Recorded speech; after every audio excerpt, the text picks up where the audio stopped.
Good afternoon, everyone, and welcome to Epsom International Boarding School series of weekly webinars. Now, the topic today we feel is actually a very, very important one. It's about the concept of boarding schools, and let me explain exactly why. We're really in extraordinary times, and parents have really been bearing the brunt of a number of things. First of all, they're juggling work commitments. They are also having to figure out how to actually maintain a regular family life. They've now got the increased issues surrounding actually looking after their and supervising their child's online learning, unfortunately, at home. They're getting emails from teachers saying that their son or daughter are not actually logging on. Very, very stressful times. Anxiety is really flavor of the day today. Everyone is looking for a solution, and a solution is to how to make sure that their family life gets back together again. Most importantly, at the end of the day, that their child's education actually gets back on track. Now, our speakers today, Mr. Matthew Brown, Headmaster, Epsom International School, Mr. Ian Squires, Head of Boarding, and Mrs. Catherine Carden-Brown, Director of Admissions and Higher Education. A little bit of background, Mr. Brown has a wealth of experience, not only in the UK, but more recently in Asia. He's been with the school since 2018, in excess of 25, 26 years of education experience. Mr. Squires, again, has been with Epsom pretty much since the beginning, and a wealth of experience in international schools across Asia. Mrs. Carden-Brown, been with Epsom since 2018, and her experience includes being the head of sixth form in schools back in the UK. Mr. Brown, I think really tough times at this point in time for parents in Malaysia. They're looking for solutions on how to have that right balance nowadays for their children and family life. But many of them have heard of boarding. They're beginning to really sort of examine it now as a potential solution, but they don't understand what it's all about. It's not simply the provision of meals and accommodation. Perhaps you can actually tell us more about what does a boarding school do? Oh, great. Yeah, thanks, Mark. And you're absolutely right. I think families all over the world have had a very, very difficult time at the moment, balancing the needs of the family, their career needs, as well as trying to make sure that their children's education stays on track and they're on track to achieve their high expectations and those ambitions. I think if I was to define what a boarding school is like, number one, it should be a home from home. It should be a place where the young people feel happy and safe, and that's the first and foremost part of a boarding school. And we, as a school, are very fortunate. We are twinned with our sister school, Epsom UK, which is a school in Surrey in the UK with 165 years of boarding school experience. And we are able to learn from all of that experience to make sure that our boarding school provision is excellent. I think the other thing that a boarding school can offer is that perfect or that ideal environment for academic learning, for progress, to take your learning day by day, hour by hour, and really maximize the progress that you're making. Because you have the lessons, there's no travel time, and then in the evenings there is more support for their homework and so on. And then Mr. Squires will be talking a bit more about that later. And I think the third part that a boarding school has to offer is that breadth of experience. All the different activities that we can offer all under one roof. It's not a case of having to take children from one activity to another across cities or across towns, but it's all here under one roof. So that's all the activities to do with music, the sport, the other hobbies, and all the other things that we want to expose them to, like competitions and so on. They're all here under one roof, and the time can be used most efficiently. So if anything, that, if you like, sums it up. A home from home, the ideal environment to learn, and thirdly, this breadth of opportunity that in many, many ways only a boarding school can offer. Thank you. Very useful. I think, parents are actually logged into this webinar today. they're probably going to be wondering, typically, what age is considered, suitable for boarding? I think in response to that, what we would say is there is no one age that is perfect for or the right time for any particular child. Every family will know their son or daughter best, and they will know if they think it's the right time for them to take this step into becoming that more independent, more resilient young person. Are they ready to join into this community where they will make friends with people from all around Asia or maybe even beyond Asia? Have they the confidence to strike up conversations with new friends and new roommates and so on? And so what we say, there isn't one particular age, but what we do then say is the earlier, the better. So we would, most of our students will start at the age of 11, between 11, 12 and 13. Although we do have some parents and some students who are ready to start at the ages 9 or 10. And what we'll do, we'll have a really careful conversation with the parents to see, and with the students to see that they're ready to make that move across into the boarding life. However, if you do start early, our experience shows that really does accelerate the progress and maximize the final achievement that the students make at the end of their time here at the boarding school. I can think of a few examples. One that sticks out this year is a young man in year 13, Drexel. He joined us when he was only 11 years old. I think actually he was 10 years old at the time. He's come right the way through the school. In his IGCSEs, he scored the best in the world in a number of subjects, and now has gone on to be offered a place to study at Cambridge University in the UK. And he's just one example. There was others last year, another one who got into Cambridge University last year, or those very prestigious universities around the world. So in answer, there is no one ideal age. Apart from, I think, perhaps between the age of 11 and 13 is the one where it gives them plenty of time to make sure that they're ready for those examinations and prove that they are the best in the world or the best in their field at that particular age when they sit those exams. Yes, I went to Epsom, UK, and I still remember I just turned 12 and had no issues whatsoever in actually settling in, even though that was, a 12, 13-hour flight away. Now, parents who are watching this, I mean, the reality here is in Malaysia, because of online learning, many students, children, and parents are going to be really focused on how do they get a return to academic excellence. And specifically for Epsom, how do we, at a boarding school, of course, how do we really sort of work towards ensuring that academic success for pupils and students? Yeah, that's a great question. I think we all of us who've experienced some success either in our academic life or in our professional life, we can go back and think back to one or two of those really special teachers that we had when we were at school.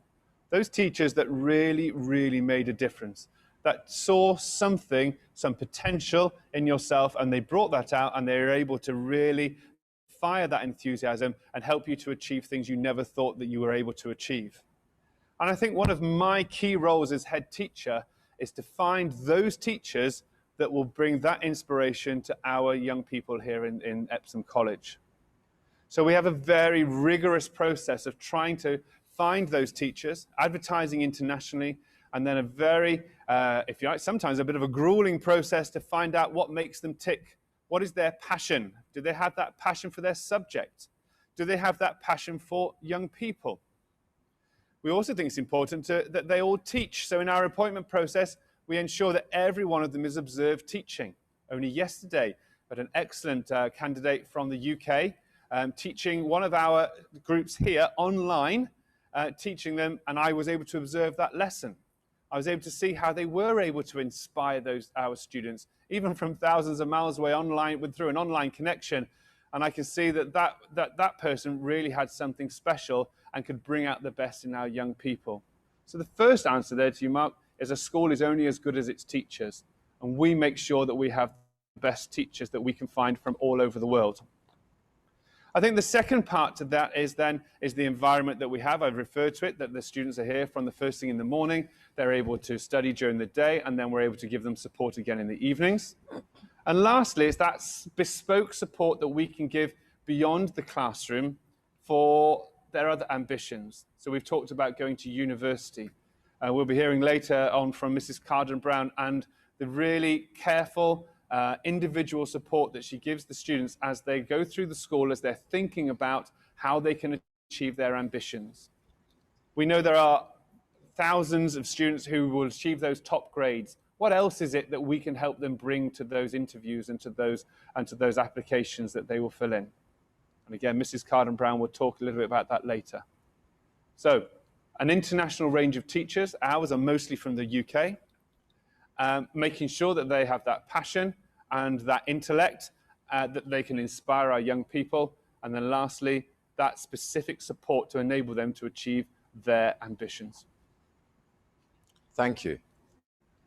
I suppose let's actually now, we've solved the situation of academics insofar as parents are really needing to make sure that they can actually get back on track for their children.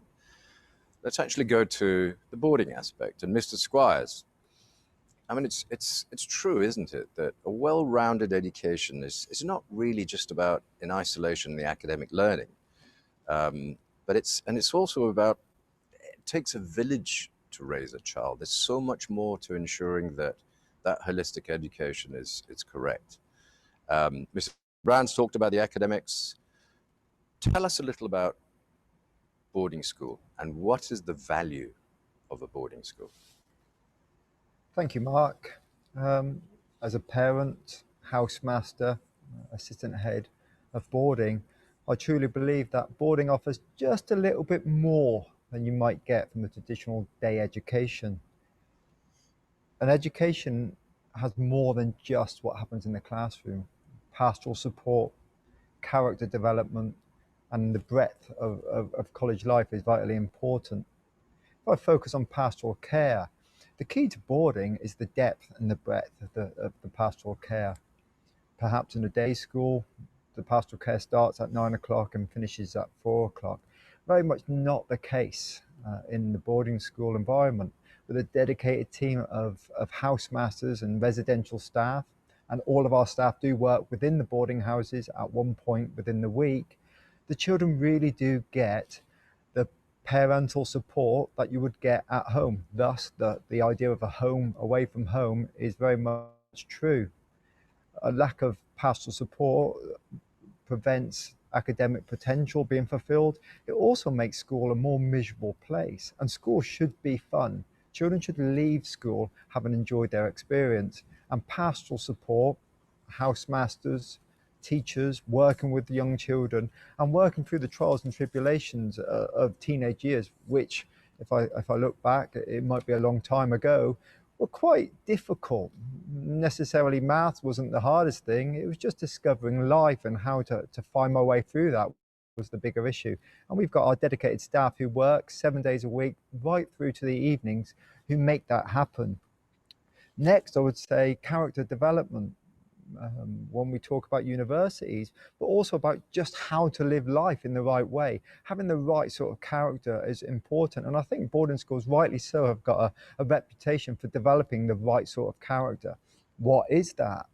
We're talking about independence, leadership, a moral compass.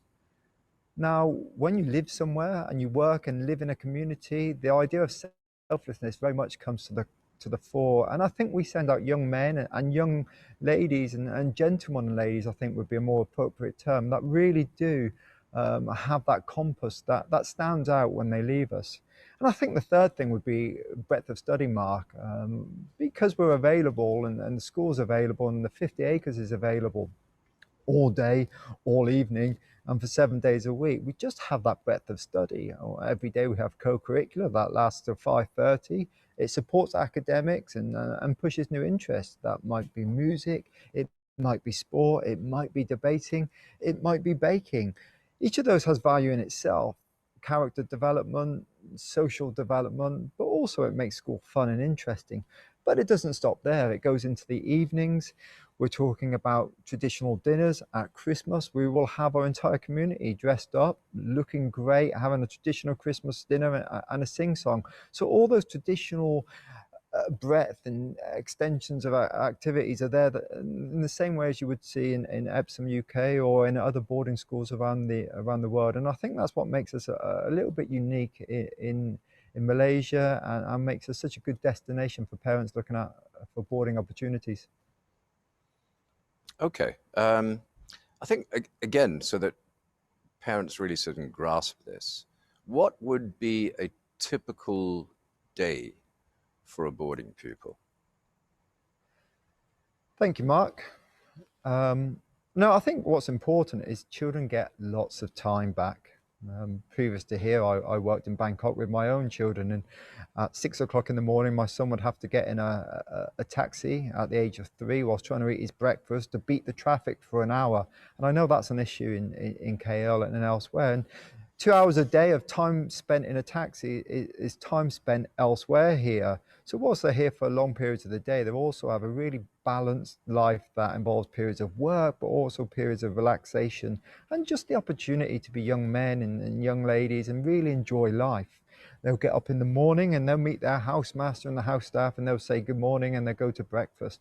Potentially that would have been the time they were sat in a cab or on a bus getting to school, but here they're having breakfast with their friends, talking to staff, having a cup of coffee and a wholesome eggs made by our kitchen, and I'm really having a positive start to the day. At the same time, the house staff are talking to them, making sure everyone's okay, and the pastoral life starts at 7 o'clock in the morning. The children come back, and their registration will involve all the teachers, the academic staff, coming to the house and spending time with our really small and pleasant tutor groups. You know, we have small interactive groups where the teachers and the students really get to know each other. And that's a really important positive start to the day. Moving forward, the children go to lessons, and the travel time from house, which is the home, to the classroom is 1 to 2 minutes. Again, it's just a really positive start to the day, and a really vibrant way to start the day. Once the children have finished lessons, they move back at break time. There'll be a matron in the house who looks after the children. They get to drop their books off. They have some snacks, spend some time in all social spaces in the house before moving back to lessons. So it's a lovely sort of pace to life that's really sort of active and really positive. At lunchtime, we have the opportunity for additional support. The teachers are here, the houses are here, the GC is available for the sixth form, there's extra seminars, and life will go on as normal, I guess in the same way as many day schools.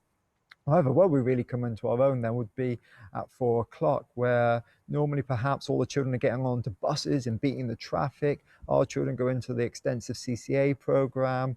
There's UCAS support, there's sport, there's music, there's drama through to 5:30. At that point, our day pupils will leave us, and our boarders go back to the house, put on their casual affair, and then go down for dinner again. Once they come back to the house in the evening, this is where I guess some of the real work happens. The house staff will be around, they'll be talking to the pupils, they'll be checking everything's gone well. If there's been issues in the day, such as homework issues, and the housemasters and house staff will be dealing with those. And then one of the tutors will come on and work evening prep. Prep is where probably some of the parents at home have the most difficult times. The times where you're trying to work through the homework set by schools, and really you would like that little bit more support. Maybe it's those points where, you know, as a parent, I find the most difficult times of the day. But in the boarding environment, the boys and the girls sit down together with their academic staff, support each other, and have between an hour 15 and an hour and a half of supervised prep. It's one of the reasons why the results for boarders is so strong when it comes to academic results at GCSE and A levels. Between 8:30 and 9:30, the site is opened up to the children. We have boys going to the gym, boys and girls going to practice additional music lessons. We have other seminars in the GCSE for our sixth formers, talks, and just more opportunities to relax and use our coffee shop and just be young children enjoying a social life. The evening routine starts from about 9:30, depending on age, and our children mostly tucked up to bed sometime between 10:15 and 10:30, with a little bit more flexibility for the sixth form, who are working slightly later into the night with the academic demands of A levels.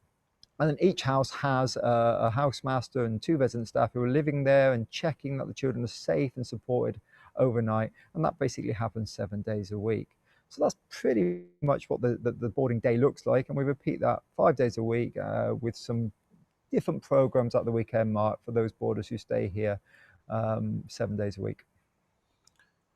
Thanks, Mr. Squires. It sounds like it's almost like its own family. And you mentioned housemasters. What is the primary role for a housemaster? The roles really varied, Mark. Essentially, if you're going to have a home away from home, you'll need a parent, and a really good parent. So as Matthew suggested, when it comes to staffing, we work really hard to get excellent housemasters and housemistresses who are experienced and really care. And that's the vital thing about any housemaster. So their job, like any parent, is varied. At first step, they're there, and they're all academic teachers to support academic development. In the junior houses, that might be the first steps into picking GCSE options, or just the first steps of being in the senior school and trying to figure out how to do a range of homeworks and to organize themselves. Into GCSE and A-level, it's about tracking and monitoring and dealing with teachers if there's an issue to make sure the children have the best opportunity to perform really well at school. On the other hand, it's also pastoral support. It can be as small as falling out with friends, questions about growing up, questions about peer groups, or just other problems that appear as a young teenager, and the house staff are there to support. Alongside this is ensuring that the children access the breadth and the depth of the school life, and that means monitoring their sort of options at CCA time. It means looking forward to them having a really strong CV for UCAS application. And importantly, it means communicating with parents. I think one of the fallacies might be that parents can put their children to boarding school and then not get any communication back. Actually, most of the role of the housemaster is to constantly communicate with parents to let them know what's happening in school. In fact, you'll have as much, if not more, information from the house staff about your children's performance than you might actually get at a day school. And the housemasters are pretty much available 7 days a week, either in person or by video call or by telephone, to fill you in on any issues or any positivity, and hopefully it will be positive, about their children's life at school. Now, there are words that you hear very often, discipline, confidence, resilience, and these are always, described as hallmarks of pupils who've been to boarding school. How actually does all this manifest itself into pupils in a school like Epsom? Actually, Mark, the day-to-day life requires the students to develop some skills that they might not have at home, or might not get the opportunity to do at home. And we're talking about things sort of organizing their laundry, ensuring their rooms are tidy, communal living. It just means that you have to have a little bit more responsibility than you necessarily would have at home, or a little less battle for the parents making sure these things happen. And I say that firsthand, trying to get my own son to tidy his room. Essentially, what happens is there's a matron in the house, and they just have to monitor and push and prod and ensure the boys and the girls keep their rooms tidy, collect their laundry and use our laundry service, and do all those little things that they might not necessarily do at home. It includes tidying the house, working with the older boys and girls on a rota to make sure the house is looked after, or their home, for want of a better word. And that just gives them that little bit more independence. And I think you really see that when they leave the school and enter university. They're a little bit more prepared for real life, the little bits of nitty gritty that we might forget, that sort of getting in the way, but they're ready to do that. Next comes the sense of character development. Interesting, we have some really traditional events, and in the Duke of York Theatre, say house call event, all the boys and all the girls in each house will have to step on stage and perform. Now, it's a great event, the parents can watch, it's really competitive. But one of the big values in this is the fact that sometimes people have to do things in life that's not necessarily a strength. And when you do that, when you get on stage with an absolutely terrible voice, but you look around you and everyone in your community is doing that with you, and you put that effort behind the scenes together, and you get on stage and you give your best, you learn a little bit about teamwork, You learn a little bit about selflessness. You learn a little bit more about life. And it's really, really important that these skills are developed. And those constant opportunities that boarding develops enables this character to development to really grow. And I think that's a real strength of the young ladies and gentlemen who leave this school. And the third thing I would say is the importance of leadership. I mean, we're a small and we're an intimate school, and I think that's a real advantage. Our children get a voice and they get an opportunity to be leaders.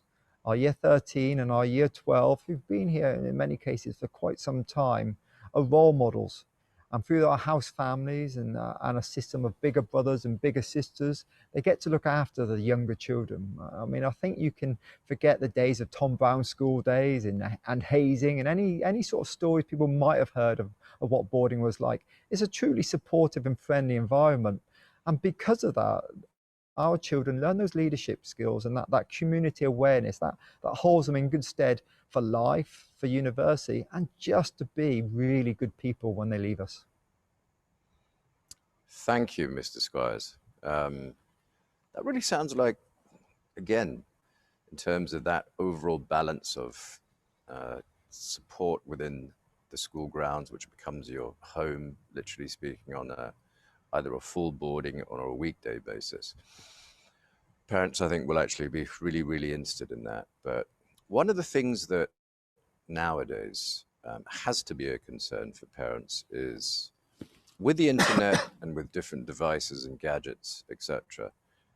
And children have access to this, and they have access to a lot of distractions, quite a lot of them negative.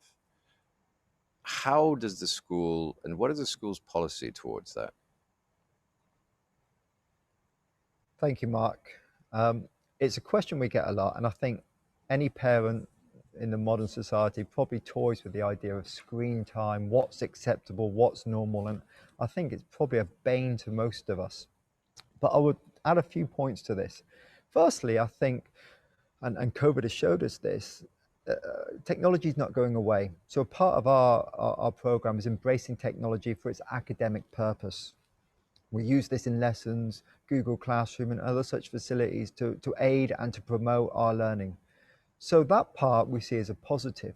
But I also understand parents' concerns about gaming, time on screen. Interestingly, I would say we have a slightly smaller issue with this. A lot of the time, the children are using social media and messaging to talk to friends because they're not with them in the evening. However, once you live in a boarding house and you're surrounded by your peers and your best friend lives next door to you, the need to go on devices is lessened by the very fact that you can actually be involved in activities and see your friend face to face. However, we are aware that some children are more keen, shall we say, on using devices than others, gaming, etc., etc. So what we do have is a number of policies that help control this. In the junior houses, the boys and the girls are very busy anyway, but when they do get free time and at the end of the night, and we know the importance of sleep and well-being, the housemasters and housemistresses will collect the devices overnight, and that will be from any junior boarders we have through to year 9.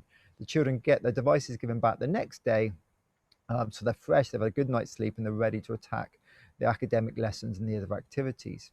In year 10 upwards, the children can keep their devices overnight. However, the internet is turned off at a certain point in the evening. We do feel that we want the children to develop responsibility and independence.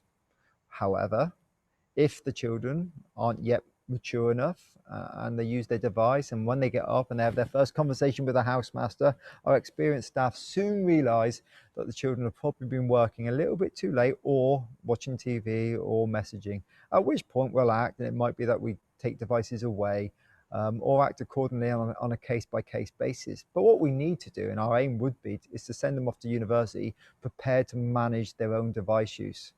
And that means an increasing amount of freedom as they work through school. So that's the approach we take to devices. That's great. Thanks very much, Mr. Squires. Now let's move on to Mrs. Carden-Brown. We've heard Mr. Brown talk about very much getting the best teachers to make sure that academically, all of our children within Epsom are well taken care of. But having all of these expatriate teachers living on site, I mean, truly, how does that explain to parents who are watching today how that actually will benefit their children? Well, thank you very much, Mark, and it's lovely to meet everybody, albeit remotely. So with regards to having the staff living on site, there are, I would say, 4 key benefits. And the first one is the academic benefit. If your child is a day student somewhere, it may well be the case that you're having to pay for additional tuition, additional input outside of the classroom to ensure that your child is on target to achieve the grades that they're aspiring to achieve. Whereas here, our staff are on site. And so if there is an issue, if they require additional support or any additional input, or if a member of staff has noticed that a child is struggling in some way, then we can provide additional support in the evenings, or if something's been particularly interesting in a lesson, we can continue that conversation. We might go and have lunch, pursue that conversation over lunch, or in the evening during a house prep time. So in terms of the academics, that academic support is available 24/7 essentially. And like Mr. Brown said, we do love our subjects. My subject is French, and I very, very much enjoy talking about my subject with students. And therefore, if they want to take their learning further outside the classroom, then I'm very, very happy to do that. So we are able to take learning outside the classroom into new contexts. Secondly, I think another big strength of the boarding experience is the fact that we as staff are here and we develop very, very close relationships with the students that live and study here. As Mr. Squires says, they develop very strong relationships with their housemasters and housemistresses. I don't work in the house, but I do work very closely with students on their university applications, for example. So I develop relationships in that way, and I will work with students outside the classroom during the evenings, during lunchtimes, etc. But we also engage in fun activities. We play sport together when we're doing a duty at the weekend. Like last weekend, I was playing badminton very badly with a group of students, and we develop very strong relationships with our students, and that enables students to develop interpersonal skills and soft skills that will stand them in good stead for later life. So by virtue of us being on site, we are able to engage in social interaction on a regular and consistent basis with these young people and help them to develop into young adults who communicate well, present themselves well, and enjoy talking with adults, who enjoy engaging in other activities beyond the curriculum, sports, music, etc. I mentioned extracurricular activities. They're very, very important, and it's not just through structured things such as sport. We've got lots and lots of other activities that happen here during the CCA programme, and often those might run on into the evenings, and because our staff are here, they join in, and that's clearly very, very beneficial. And then finally, we've got a very, very ambitious, rich supercurricular programme. Mr. Brown mentioned earlier that we're able to provide quite bespoke programmes for students. We, through our supercurricular programme, enable students to pursue their passions and interests beyond the curriculum, outside of class, because we live alongside these young people. And so during the evenings, we might have debates, we might have discussions, students might present on issues, they might collaborate on magazines or articles or blogs or vlogs, all sorts of things that we as teachers are able to have a little bit of input into outside of the structured curriculum. And I think that that's hugely beneficial. It's a very aspirational community. I sometimes refer to it as the Epsom family, but we are, I think by virtue of living and working together, we're all working towards a common goal. And we do that in a really fun, collaborative and supportive way. So I hope that answers your question, Mark. Thanks. And there's a truism around, which is basically happy students, happy minds, opening up, learn best, yeah. Quite honestly. Now, I can understand the happiness part. I can understand academics, and parents, I'm sure, will be very, very happy to actually learn of all of this. But safety and security, we're in COVID times. Tell us a little bit more about, give comfort to parents in terms of what we do vis-a-vis COVID-19. Okay, so first of all, many of us who live and work here are parents ourselves, and we do not underestimate the responsibility that we have looking after your children. Essentially, we are their parents during the time that they're with us. We're in loco parentis, and we take that incredibly seriously. And we completely understand that these are horribly trying times, and we do all that we can to ensure the safety of our students always, but especially now in COVID times, there's even more to think about. But we're very, very fortunate to Epsom because we live in a sort of a little bubble, really. We are not far from the airport. We're quite far away from KL and built up areas. We are in a 50-acre self-contained site with a guarded entrance. And like I said earlier, the teaching staff reside on site. So, you know, we live and work here. The members of our team who are not teachers live in college provided accommodation, and they are bussed in the morning and bussed back to that accommodation in the evening. And therefore there is very limited interaction with any wider community. It's the Epsom community really that rules here during these times. It's like I say, a self-contained bubble. We have temperature checks for staff daily, and we have a team of nurses who are here 24/7 to ensure that we're fit and healthy. And if anything, God forbid, is wrong, we're very fortunate also to have a sanatorium on site, which is essentially a mini hospital. So if there was a case of whatever it might be, we are able to isolate that case quickly and deal with it appropriately, always while caring for the young person in our care. Thank you very much for that information. So we've basically established boarding, academics, safety, all in this bubble-like environment, safe and secure. Now, traditionally speaking, Epsom is full boarding school. I know that we've pivoted recently, and today's topic really is, whilst boarding, it's really about the flexibility of weekday boarding. Weekday boarding is your Monday to Friday evenings that allows parents the opportunity to actually have their children come back home, spend the weekend, good quality family connection time, and either pop back on Sunday nights or Monday mornings, as the case may be. Really is that sort of perfect balance of needs and wants for both child and parent. Now, this is actually at a really, really affordable price at 99,000 for Malaysian families. How do parents actually take advantage of this, and how do they move forward? Okay, so firstly, this package, this 99K package, is in response to the challenges and the enormous pressure that people are under, families are under, financially, emotionally, really well in every way imaginable. The Board of Governors recognise that Malaysian families have been hit very hard.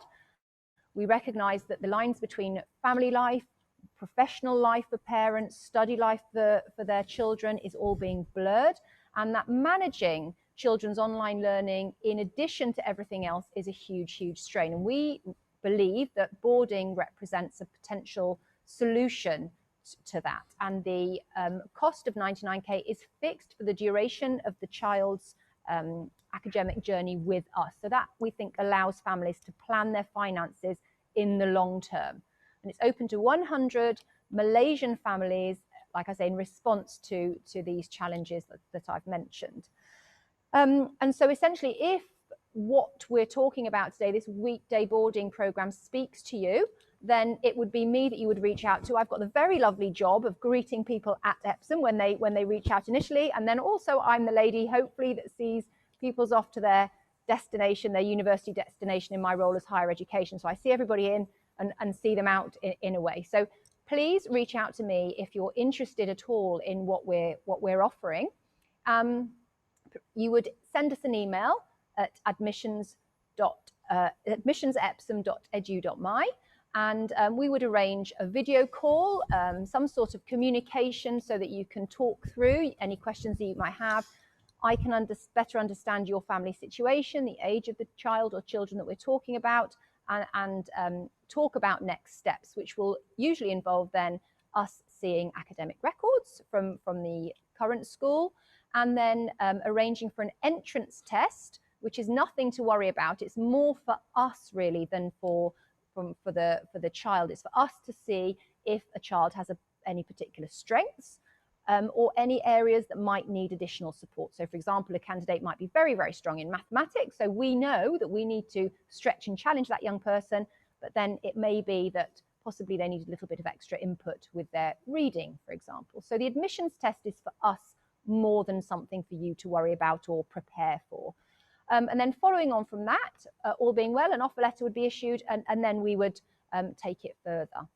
The 99K package starts, or the program, the teaching of the 5-day boarding program starts in the new academic year of August 2021. However, if what we're talking about today speaks to you and you'd like to take advantage of it earlier, then please do reach out, because although we are still running Saturday classes, we could look to sort out a program that would address that for children that would like to return home at the weekend.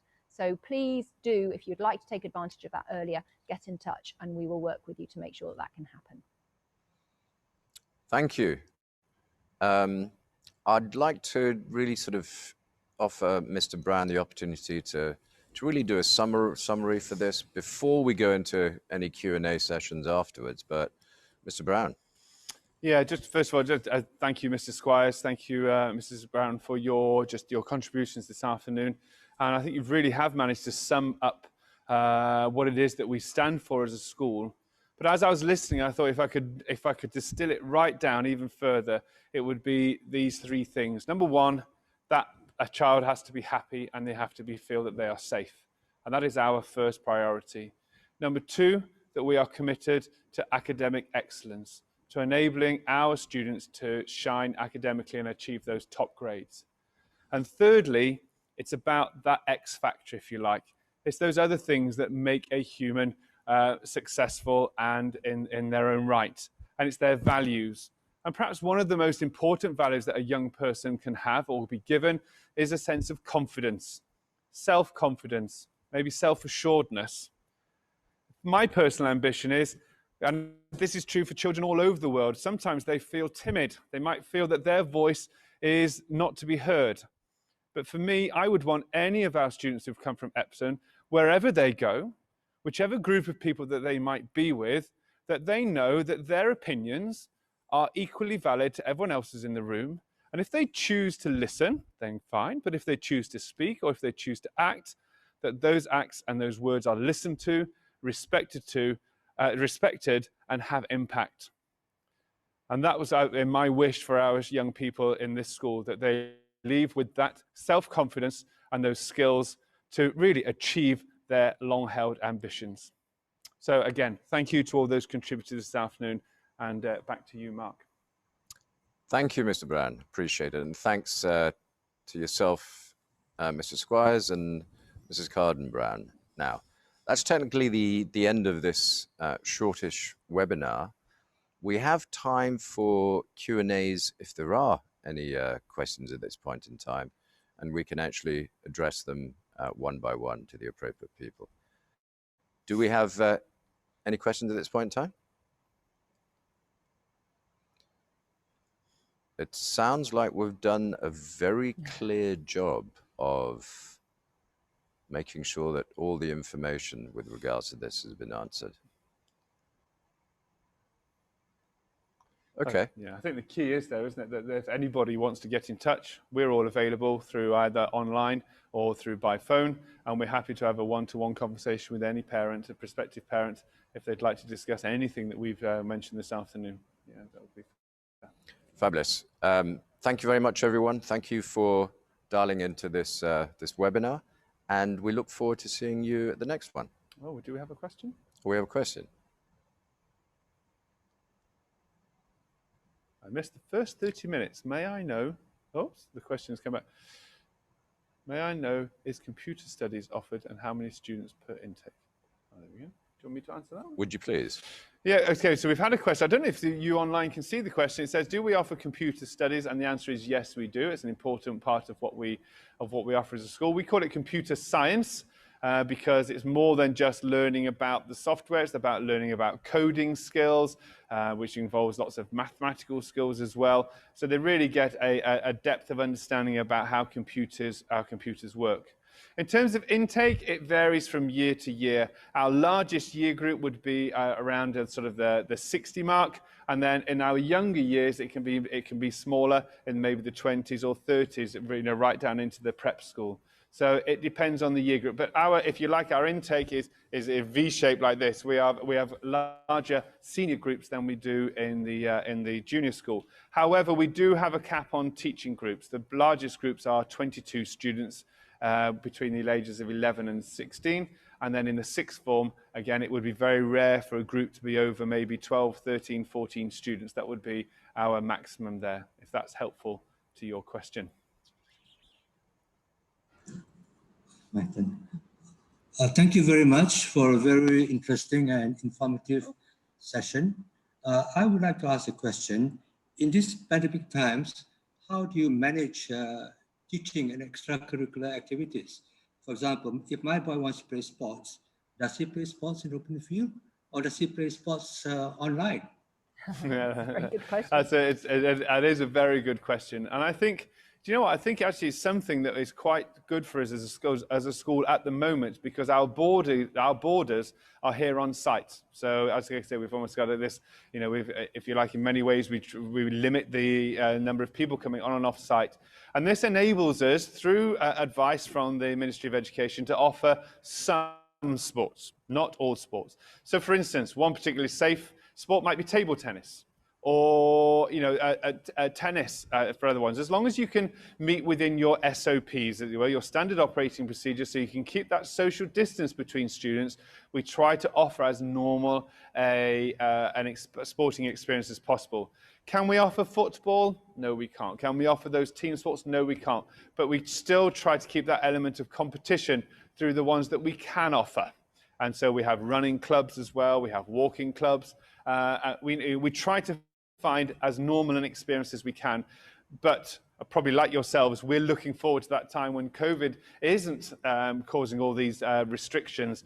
And I was just saying to the students the other day, imagine how exciting that first football game will be, or that first rugby game will be when we come out the other side of the pandemic. And yes, there was a lot of excitement in the room as they could imagine playing that game in the future. Yeah. Well, thank How you. about the questions? Yeah, Follow up? What about academics? You can't have a classroom, right? So it's all online as well? Okay.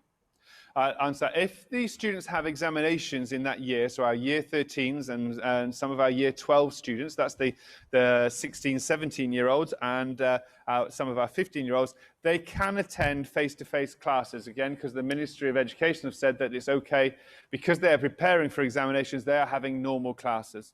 So what we are doing, yes, as a school, we are offering online tuition.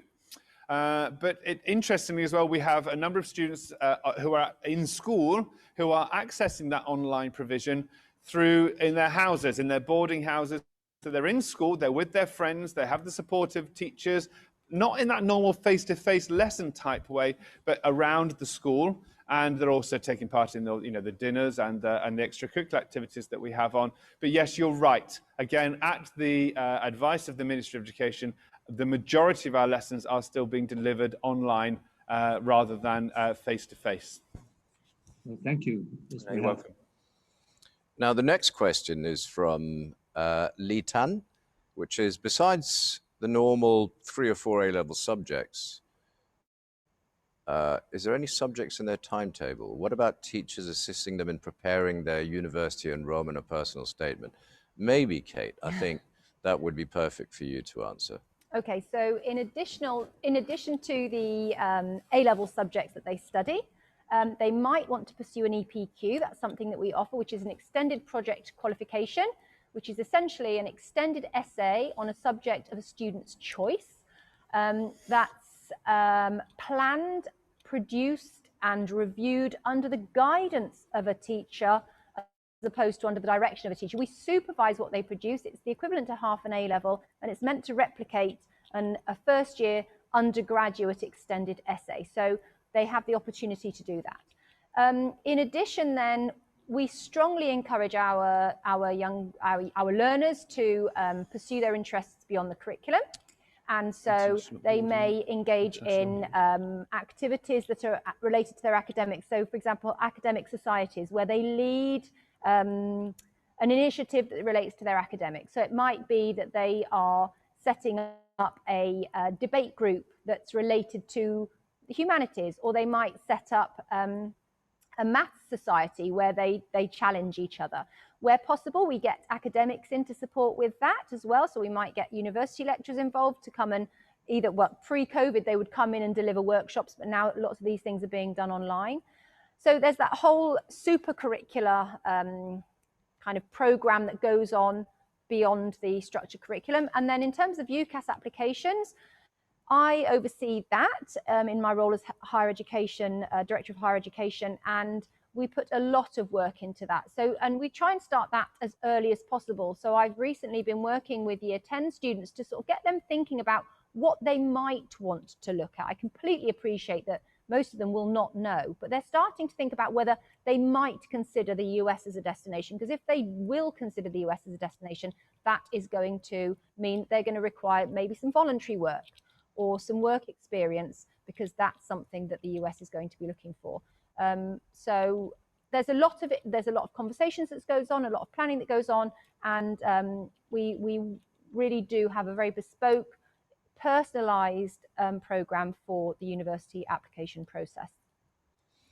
And from Lee Tan as well, question is, Duke of Edinburgh Award, does Epsom offer the DOV award? That's actually an interesting question, because it's the Duke of Edinburgh Award is the kind of the phrase, the label for it in the UK, but actually it's the international award is perhaps the other way of viewing that. And the answer is yes, we do. Unfortunately, it's not something we're able to offer in its full sense at the moment because of the COVID restrictions. But yes, it absolutely is something that we offer year to year, and we encourage students to do that, to gain that at different levels. But unfortunately, again, it's one of those activities that's perhaps not as prevalent now as we would like it to be. But again, as soon as we get that opportunity, we'll be putting that on fully. And it's a really fantastic award for those students. And the last question is from Selina Boyd. You mentioned that from the new academic year, the weekly boarding program will be Monday to Friday. Does this mean there is a change to the 6-day week program for students? Should I take that one? Yeah, yes, please.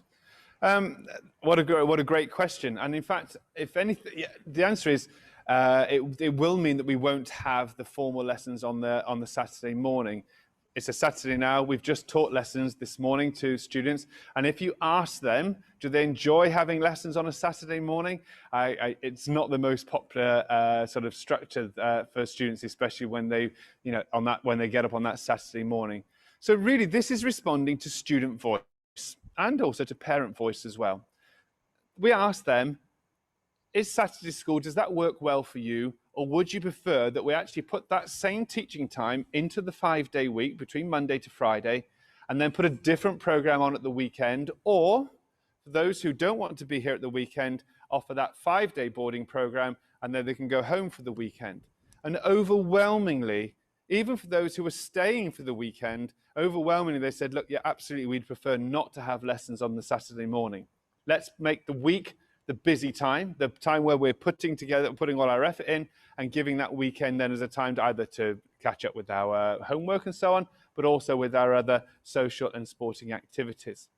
And so, yes, in response to that, then we're offering then a 5-day program. So a lesson starting from first thing on the Monday morning to the end of the Friday afternoon, but it will incorporate those lessons that would have happened on the Saturday into the week. So there's no loss in any teaching time per week. And then on the weekend, then we can look at other activities. We can look at more sport. We can look at more interests activities that we do, the hobbies, the crafts, the art, the drama, and those sort of things happening at the weekend. Trips as well. We can take trips to different places, get the students going into the centre of KL and so on, as COVID allows us to in the future. And And so really it's in response to the student voice and actually looking and say, actually, can we give a much better program per week by making that change? And the answer is yes, we can. And everybody I've spoken to so far feels that that is a positive, and the students especially are looking forward to that shift in emphasis from the 6-day academic timetable through to 5 days. But again, I must stress that's without losing any curriculum time. I hope that answered the question. Yeah, thank you. And I don't think there are any more questions at this point in time. Yeah. So, can I just pick up one more point? The other point there was that was coming from parents too, actually, regarding the 5-day program. It was their request to say, actually, as a family, we work hard during the week from Monday to Friday. As a family, both parents might be working, and it becomes very difficult then that those, as we've talked about today, is it possible that the students could be with, or our children could be with you from Monday to Friday? It frees us up then to really concentrate on our career work, whilst at the same time then at the weekends that could be free for us to be together as a family. And again, we're responding to those requests too. And so we're hoping and expecting it to be a very successful and popular way of setting up, if you like, academic progress, children's progress, at the same time supporting family lives too, especially here in Malaysia. That's perfect, Matthew. Thank you very much indeed for that. And this draws to an end our webinar for this week. Thank you very much for logging on. No more questions? No? Yep. Nope. Okay. Thank you very much, and looking forward to seeing you at the next webinar. Bye-bye. Thank you.